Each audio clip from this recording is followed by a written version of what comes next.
Hi guys, welcome to my channel.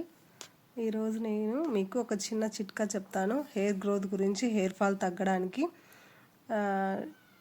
నేను ముందుగా ఒక అలోవెరా తీసుకొని అందులో ఇలా దువ్వెనతో అంటే గుజ్జులాగా వస్తుంది.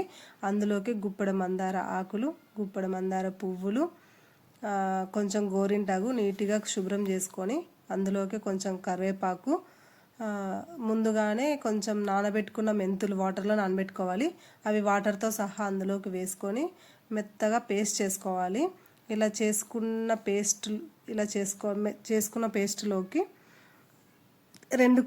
రెండు స్పూన్ల కోకోనట్ ఆయిల్ వేసి బాగా మిక్స్ చేసుకోవాలి. వీడియోలో చూపించిన విధంగా ఇలా పేస్ట్ చేసుకున్న తర్వాత నేను ఇప్పుడు వీడియోలో చూపించే విధంగా దాన్ని హెడ్కి బాగా అప్లై చేసుకోవాలి. ఇలా పాయలుగా తీసి మన స్కాల్ఫ్కి బాగా పట్టేటట్టు లోపల వరకు ఇలా బాగా అప్లై చేసుకున్న తర్వాత నాకైతే హెయిర్ గ్రోత్ బాగా యూజ్ అయింది. నేను ఎప్పుడు ఇదే యూజ్ చేస్తాను. ఇలా చేయడం వల్ల హెయిర్ గ్రోత్ కానీ హెయిర్ ఫాల్ కానీ బాగుంటుంది.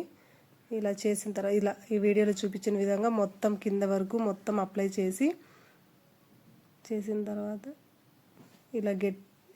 ముడి గట్టిగా క్లిప్ పెట్టేసుకొని మిగిలినది అలా హెయిర్ గ్యాప్ లేకుండా మొత్తం అప్లై చేసేసుకోవాలి. చేసుకున్న తర్వాత ఒక 2-3 అవర్స్ తర్వాత గోరువెచ్చని వాటర్తో కానీ చల్ల నీళ్ళతో కానీ స్నానం చేస్తే అంతే, మన హెయిర్ బాగుంటుంది. ఈ వీడియో మీకు నచ్చినట్లయితే లైక్, షేర్, సబ్స్క్రైబ్.